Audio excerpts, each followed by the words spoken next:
this podcast, our study partner is Purple Art Application, making engineering simple. विद्यार्थी मित्रांनो, basic electrical engineering BEE first year मध्ये जसा maths आणि mechanics आहे तसाच अजून एक विषय जो खूप मुलांचा बॅकलॉग राहतो, अवघड जातो, सर्किट्स वगैरे कॅल्क्युलेटिव्ह पूर्ण सब्जेक्ट आहे.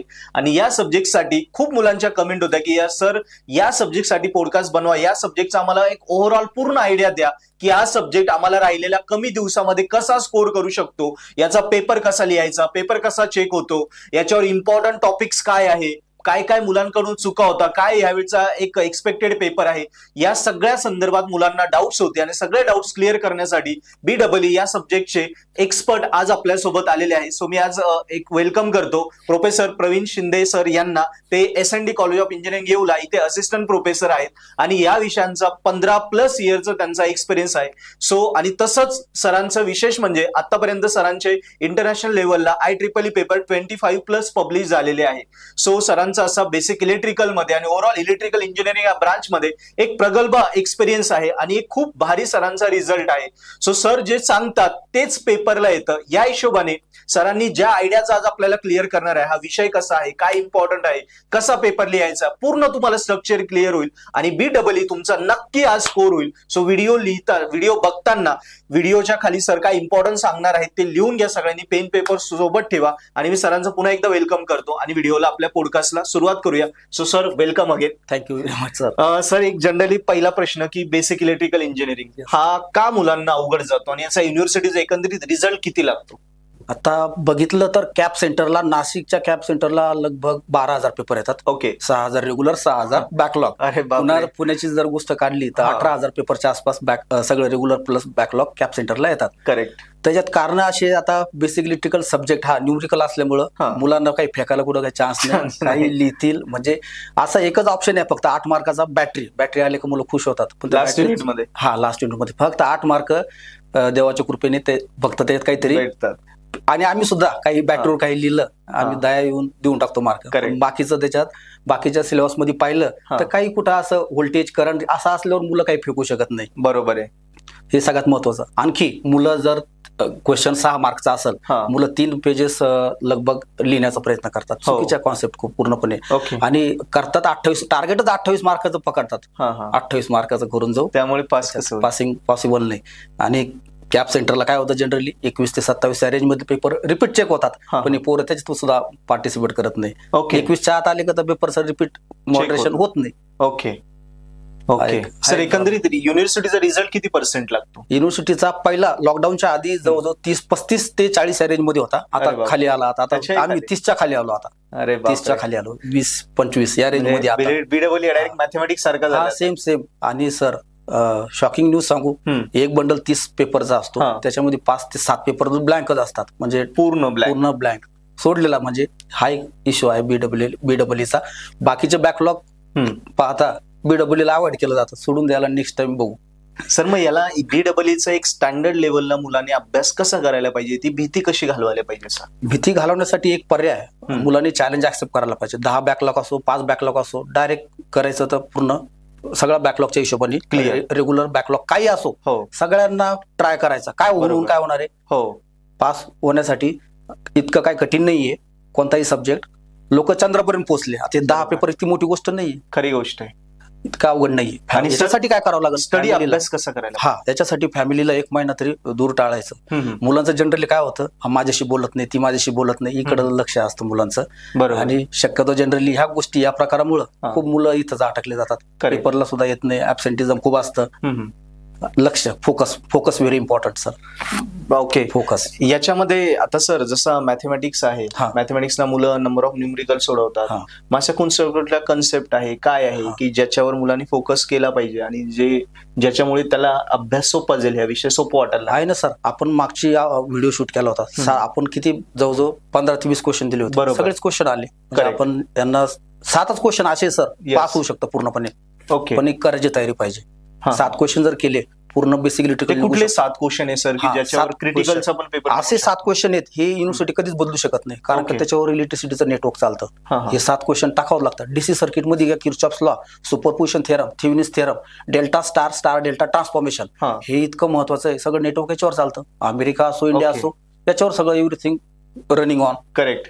तो याला टाळू शकत नाही युनिव्हर्सिटी, याच्यावर दरवेळेस येतं. आणि सगळं प्रत्येक मुलांना माहिती आहे सर, हे क्वेश्चन येतात, पण पेपरमध्ये अटेम्प्ट नसतं. ओके. सोडलेलं असतं आणि आन्सर पर्यंत पोहोचत नाही शेवटच्या. तर ही एक खंतीची बात आहे. ओके सर, मला युनिट वाईज युनिट 3, 4, 5, 6 असे इम्पॉर्टंट IMP टॉपिक्स किंवा क्वेश्चन सांगा ना, की ज्याच्यावर फिक्स प्रश्न येतात आणि मुलांना तुम्हालाही सांगतो की तुम्ही सर आता जे सांगणार आहे ते लिहून घ्या. आता single phase AC circuit chapter number 3 आहे. याच्यामध्ये pure resistor, pure inductor, pure capacitor, या 3 गोष्टी तुम्हाला कंपॅरिझन करून करावं लागणार आहेत. कारण का पॉवर रेजिस्टन्सची अलग असते, इंडक्टरची अलग असते, कॅपॅसिटरची अलग असते. त्याच्यात वेव्हफॉर्म, फेजर डायग्राम आणि करंटचं इक्वेशन काढावं लागतं. व्होल्टेज जनरल दिला असतो. नंतर काय करतात ते रेजिस्टर आणि इंडक्टर कंबाईन करतात, नंतर रेजिस्टर आणि कॅपॅसिटर कंबाईन करतात, आणि शेवटची स्टेज रेजिस्टर, इंडक्टर, कॅपॅसिटर तिघं कंबाईन करून सिरीज कनेक्शन बनवतात. त्यामुळे या चॅप्टरचं नाव सिरीज सर्किट. एक तर एकटा रेजिस्टन्स राहील, एक तर एकटा इंडक्टर किंवा कॅपॅसिटर, नाहीतर कॉम्बिनेशन मध्ये RL, RC किंवा RLC. करेक्ट. या गोष्टी कंपॅरिझन करून जर केलं तर अजिबात अडचण नाही. याच्यामध्ये वेव्हफॉर्म आहेत, फेजर डायग्राम आहेत, आणि पॉवर इन्स्टंटेनियस करंटचं इक्वेशन काढावं लागतं तुम्हाला, पॉवरचं काढावं लागतं आणि इम्पिडन्स काढावं लागतो.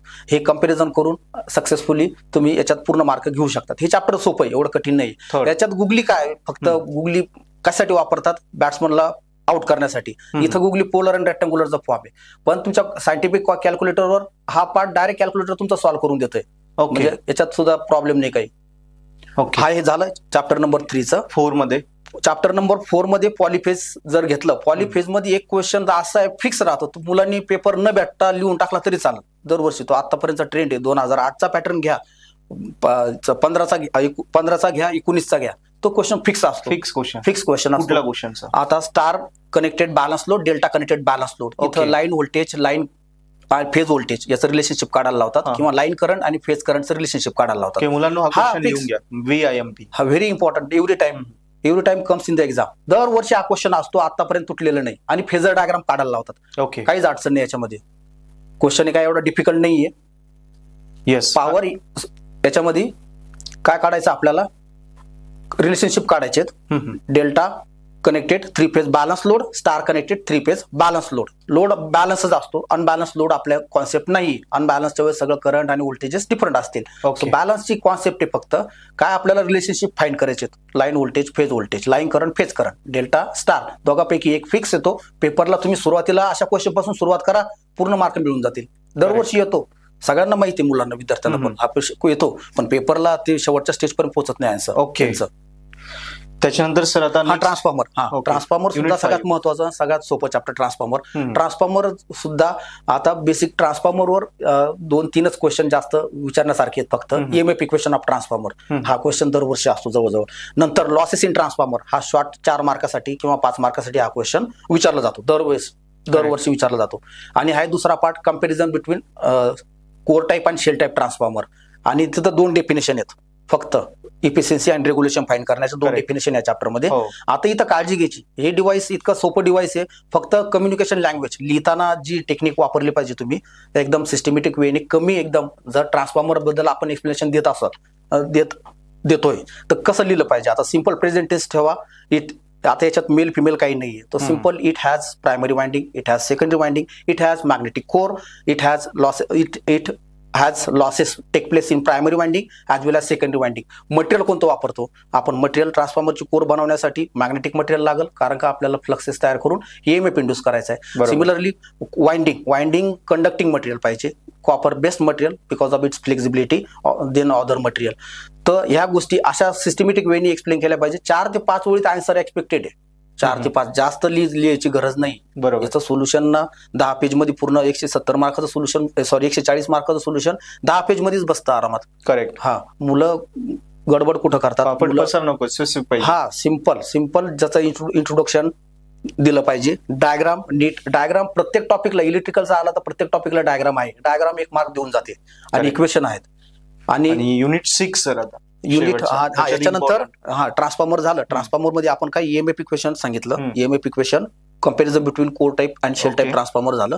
न्यूमरिकल इफिशियन्सी अँड रेग्युलेशन आणि ट्रान्सफॉर्मरचं ईएमएफ इक्वेशन न्यूमरिकल येतात. फ्लक्स काढा, नंबर ऑफ टर्न्स काढा, ईएमएफ काढा. काय एवढं हा सोपा पार्ट आहे हा, पूर्ण मार्क घेण्यासारखा याच्यामध्ये. आता 6 युनिट सर. आता पाचवं राहिलं आपलं. 5वं डीसी सर्किट आहे. ओके. 5वं चॅप्टर डीसी सर्किट आहे. डीसी सर्किट आता असं आहे, डीसी सर्किट तुमची मॅच विनिंग युनिट ठरतं. डीसी सर्किट इथं तुम्हाला मार्क आले तर ठीक, नाही तर मग 28 मार्क जड आहेत डीसी सर्किट. आता डीसी सर्किट मध्ये काय होतं, सुपरपोजिशन थेरम, थेवेनिन्स थेरम आणि किर्चॉफ्स लॉ हे 3 पैकी 2 एक्सप्रेशन फिक्स येतात. ओके.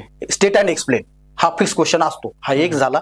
आणि युनिव्हर्सिटी काय करते, याच्या जोडीला याच्या बरोबर 1 किंवा 2 न्यूमरिकल टाकतं. आता न्यूमरिकल काय कठीण नाहीये, दरवर्षी येतं. तर आपल्या याच्यावर इतका हात साफ झाला पाहिजे, हे न्यूमरिकल कव्हरच केलं पाहिजे. आणि युनिव्हर्सिटी काय करते सर, दरवर्षी न्यूमरिकल फक्त बॅटरी काहीतरी चेंज करणार. ओके. किरकोळ चेंजेस. न्यूमरिकल तेच असतं, काहीच फरक नाही. मेथड तीच वापरायची. फक्त पोर इकडे घाबरून जातात, पुस्तकात तर असं न्यूमरिकल नाहीये. येस. हा इथं मुलांची गडबड करतात मुलं. करेक्ट. न्यूमरिकल तेच असतं, फक्त बॅटरी उलटी केली, रेजिस्टर एक टाकला, एक काढला, तेच एकच सर्किटचे 1000 सर्किट तयार होतात. बरोबर. मेथड तर रूल तोच राहणार ना. तर अशी पद्धत आहे. हे डीसी सर्किट इथं तुम्ही काही करून 8 ते 12 मार्क कव्हर केले तर तुमचे 40-50 मार्क आमका स्कोर होतो. पण इथं सरेंडर केलं तर मग पासिंग 28 मार्काची डिफिकल्टी. हे चॅप्टर लक्षात ठेवा. आणखी या चॅप्टर मध्ये फिक्स क्वेश्चन सांगतो मी. किर्चॉफ्स लॉ झाला, सुपरपोजिशन आणि थेवेनिन्स थेरम हे 3. आणि याच्या ऑर मध्ये एक क्वेश्चन पकडा तुम्ही, delta to star transformation, star to delta transformation. Okay. तुम्हाला हे जरी कळलं, हे दोघांपैकी एक फिक्स येतं दरवर्षी. 2008 पासूनच्या आतापर्यंतचे सगळे क्वेश्चन बघून रिव्ह्यू करा. हा क्वेश्चन दरवर्षी येतो म्हणजे येतो. स्टार मध्ये रेजिस्टन्स असतो R1, R2, R3. डेल्टा मध्ये R12, R23, R31. याचं फक्त एक्सप्रेशन काढायचं आपल्याला. हे काही एवढं डिफिकल्ट नाहीये. हा क्वेश्चन फिक्स माना. आणि Kirchhoff's law, superposition theorem, Thevenin's theorem याच्यापैकी शुअरली येतोच. आणि प्रॉब्लेम शुअरली करा. प्रॉब्लेम अजिबात सोडू नका. या चॅप्टरचे सगळ्यात सोपे प्रॉब्लेम असतील तर ह्या चॅप्टर मध्ये प्रॉब्लेम येत. बरोबर. राहिलं युनिट 6व्या युनिट मध्ये बॅटरी म्हणजे लॉटरी झाली पोरांसाठी. बॅटरी म्हणजे लॉटरी झाली. बॅटरी आले पोरांचे 8 मार्क. आता आणि याला बिचारे आम्हाला सुद्धा द्यायचे. आता ह्या पोराला हाच चान्स आहे, याला मार्क इथं द्यावा. कारण का पोरगा आमच्या घरी पोरांचे उत्तर अशा राहतात, सर आमच्या घरी बॅटरी आहे, बॅटरी अशी दिसते, बॅटरीचा असा कलर, तरी आम्हाला द्यायचे. बॅटरी अशी दिसणार सर, देऊन टाकतो मार्क. आम्ही 8 मार्क देऊन टाकतो बॅटरीवर. मग उरलं फक्त इकडे 20 मार्काची लढाई यांची. आणि insulation resistance for single core cable and RTC resistance temperature coefficient. बस या चॅप्टर मध्ये पण आपण स्कोर करू शकतो आरामात. इन्सुलेशन रेजिस्टन्स एक्सप्रेशन येतं. आरटीसीचं एकच एक्सप्रेशन आहे. त्याच्या युनिव्हर्सिटी 4 अलग अलग विचारतं. एक्सप्रेशन एकच, पण 4 पद्धती विचारण्याच्या. आन्सर तेच. ओके. म्हणजे इथं सुद्धा प्रॉब्लेम सॉल्व्ह झाला. फिक्स 4 एक्सप्रेशन पद्धती विचारायच्या, आन्सर एकच. येस. अजून काय पाहिजे, परफेक्शन येऊन जातं. येस सर, हे तर क्लिअर झालं इम्पॉर्टंट काय आहे. आता सर एक जनरली पेपर कसा चेक होतो, पेपर स्टेप्सला मार्क असतात. स्टेपला मार्क्स असतात. बिट वाईज मार्क करंट 4 गोष्टी सांगितल्या. रेजिस्टन्स काढा, करंट काढा, अजून व्होल्टेज काढा आणि पॉवर फॅक्टर काढा. 4 गोष्टी असेल, प्रत्येकाला मार्क डिस्ट्रीब्युशन असतं. ओके.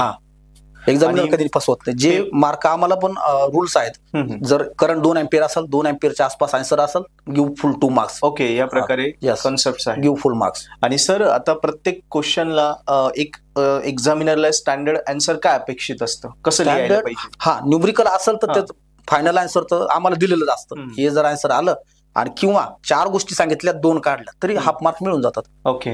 आणि थेरीमध्ये काय राहतं, थेरीमध्ये मुलं फुल पेपर भरतात, सप्लिमेंट मार्क लावतात. पण ऍक्च्युली इतकी गरज नाही ना 2 पेजची. एकच पेज मध्ये 6 मार्काचं काम होतं ना. जेवढं विचारलं तेवढं लिहिलं पाहिजे. मुलं अननेसेसरी खूप काही सर्किट डायग्राम पाहिजे, इक्वेशन पाहिजे, आणि 2-4 थिअरीच्या लाईन लिहिल्या तरी खूप सफिशियंट झालं. मुलांना वाटतं 6 मार्क म्हणजे 6 पेजेस भरले तर देतील सर आपल्याला. असं काही नाही. 6 वळीत स्पेसिफिक मध्ये 6 ओळीमध्ये 6 मार्क मिळायला पाहिजे. ओके. डायग्राम कधी सोडले नाही पाहिजे सर. डायग्राम आणि इक्वेशन. आता सर BEEच्या डायग्राम मध्ये पण मुलांना लक्षात ठेवण्यासाठी काही आयडियाज आहे का? डायग्राम आणि फॉर्म्युले हा डायग्राम काही एवढं डिफिकल्ट नाहीये. रेजिस्टिव्ह सर्किट आता आपल्याला सांगितलेलं असतं आर सर्किट आहे का इंडक्टिव्ह सर्किट कॅपॅसिटिव्ह सर्किट त्यानुसार बनवायचं व एसी व्होल्टेज लावायचा.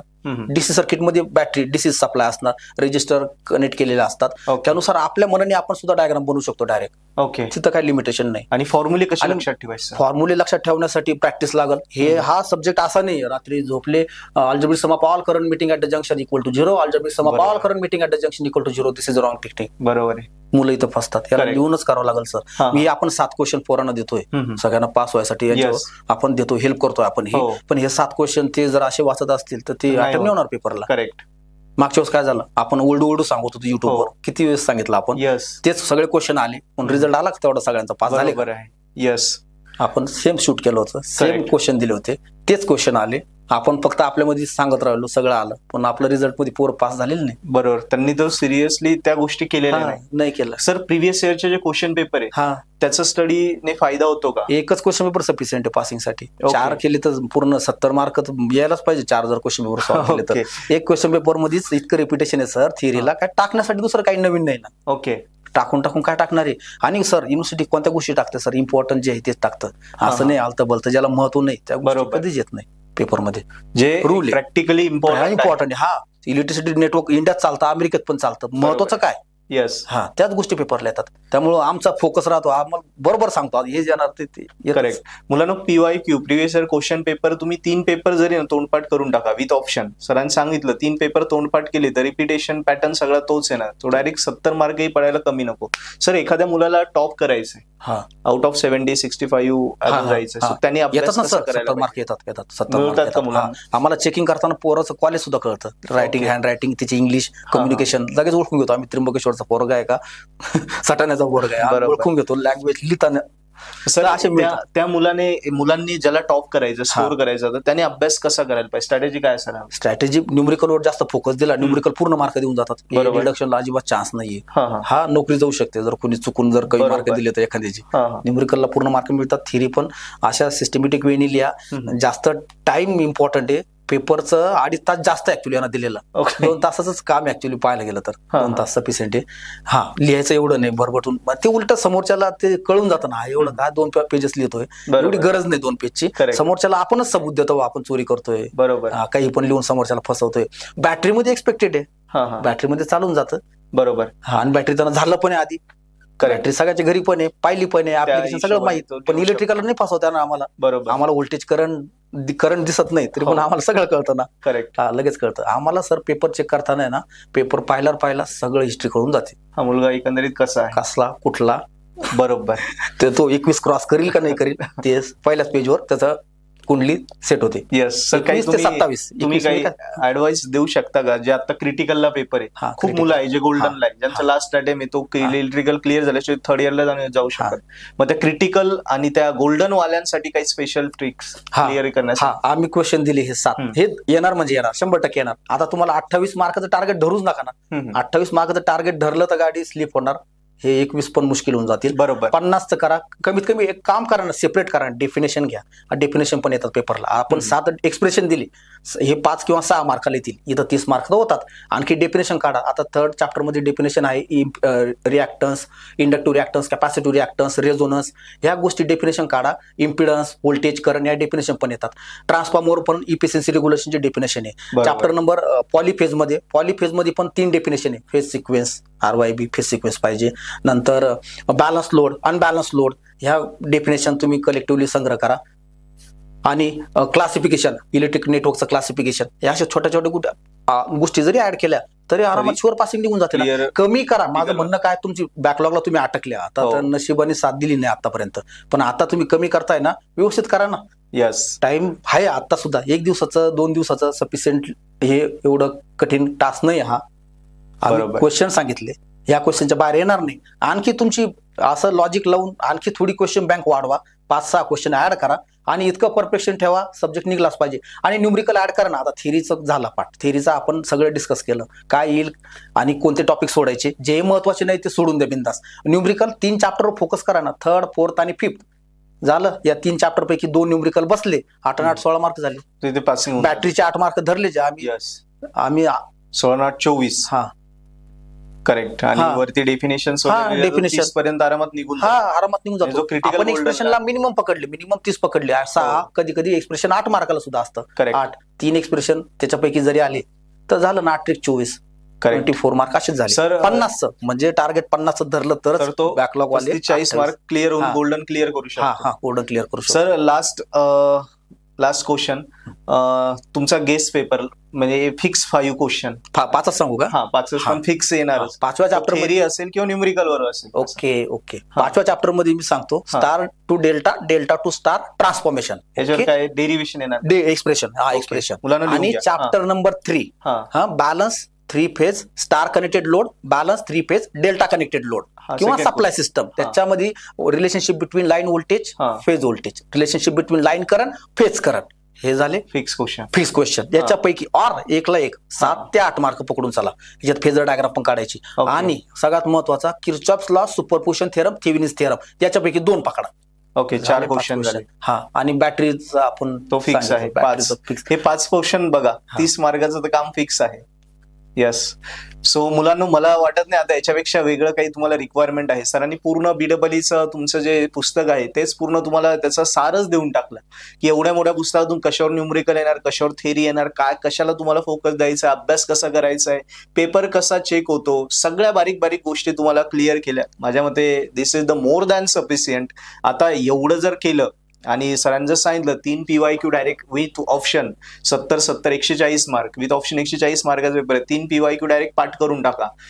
आउट ऑफ 70 मार्क पण कुठे जात नाही. सो अजून काही कमेंट आल्या नक्की कमेंट बॉक्समध्ये लिहाच. आणि बाकी सरांना आपण नक्कीच थँक्स म्हणूया. सरांनी खूप सुंदर असं मार्गदर्शन केलं आपल्याला. So again sir thank you.